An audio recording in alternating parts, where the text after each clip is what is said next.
Ne te compare pas à quelqu'un. N'envie personne. Tire le meilleur du temps de préparation, du temps de brisement. La loi de la préparation vise à travailler notre intérieur. Il y a des gens, si Dieu leur donne la popularité, ils vont vouloir coucher avec toutes les femmes. Dieu parfois prend le temps de travailler ton cœur d'abord pour qu'une fois que tu montes en autorité, ça ne soit pas ça. Joseph était trop bavard, un premier ministre bavard comme ça. Dieu ne pouvait pas aller avec lui. Dieu a pris le temps de le museler. Parfois, le temps de la préparation, c'est un temps de correction de notre caractère, un temps de correction de notre cœur. Quand tu as galéré, quand tu n'as pas eu d'argent, et que malgré ça, tu sais vivre, tu sais avancer, Dieu travaille à l'intérieur pour que le jour où tu as l'argent, tu ne perdes pas la tête. Que personne ne vienne t'impressionner avec les sous parce que tu as déjà eu une vie où tu n'avais rien, tu étais heureux. Dans la loi de la préparation, Dieu a permis que tu n'aies pas d'argent. Dieu a permis que tu ne sois pas riche, mais tu t'aimais, tu étais épanoui malgré que tu n'avais pas de sous. Donc le même Dieu qui sait cela, plus tard quand il te donne l'argent, il sait que tu ne vas pas vouloir écraser les autres pour ça parce que toi tu étais au bas de l'échelle. Tu sais ce que ça fait que de ne pas avoir l'argent. Dieu peut te dépouiller. Il peut t'emmener à l'isolement comme Élie. Il peut t'emmener au brisement, te casser. Le sacrifice qui plaise à Dieu, le psaume 51, c'est un esprit brisé. Dans la loi de la préparation, je vais parler de l'épreuve. L'épreuve vise à travailler sur votre caractère, sur votre vie, sur votre intérieur, sur votre estime des autres. Vous voyez, les gens qui ont été éprouvés sont très humains. Les gens qui n'ont pas été éprouvés, quand ils montent dans les hauteurs, ils ne se mettent pas en paix avec ceux qui ont pris l'escalier.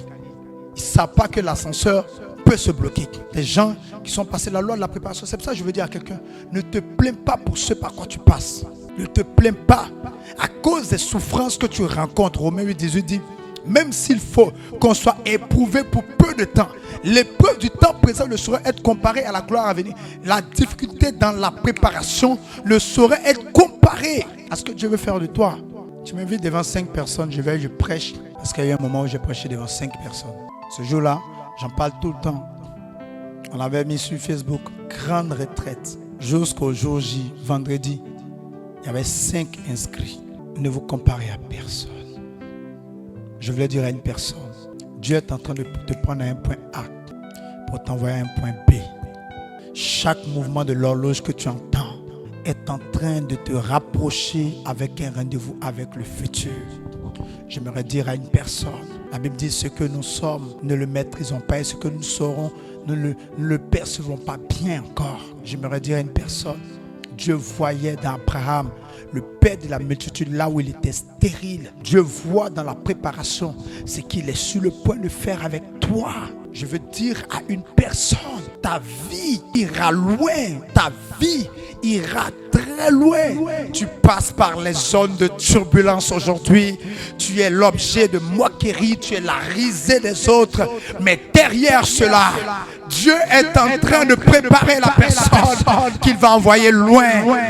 Même la cuisson met des minutes. Vous n'enlevez pas les légumes pour les déposer au feu, pour les faire ressortir. Si Dieu est en train de te préparer, rends gloire à Dieu. Tu es dans une entreprise où on t'humilie. Rends gloire à Dieu pour ce que tu es en train d'apprendre de cette entreprise. Rends gloire à Dieu parce que toi, tu vois le poste, un poste de directeur plus tard. Donc, tu es en train de voir le schéma.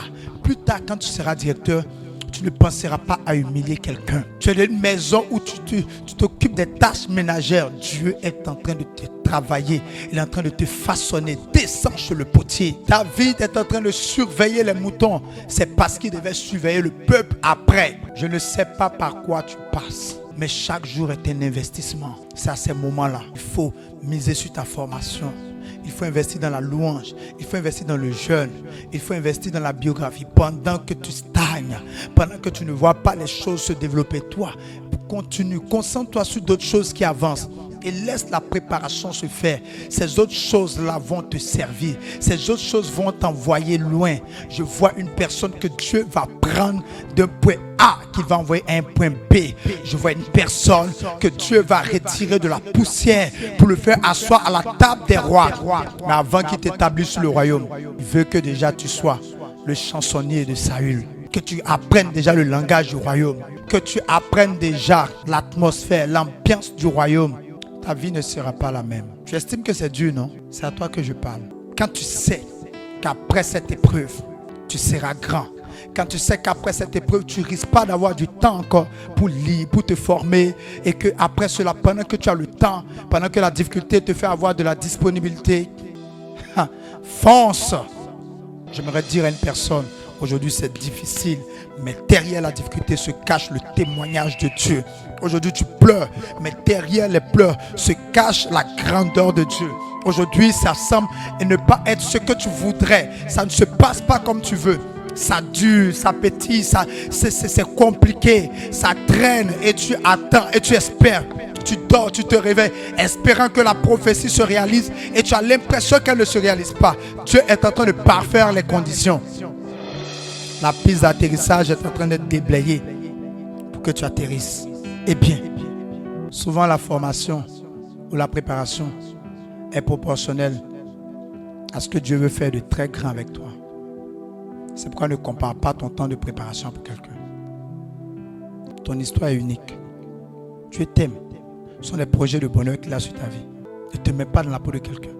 Ne te compare pas pour que ça te frustre. Ne te compare pas pour que ça te blesse. Tu as raison de croire en Dieu. J'aimerais dire à une personne, accepte la préparation. Dieu ira loin avec toi. Il ira de gloire en gloire avec toi.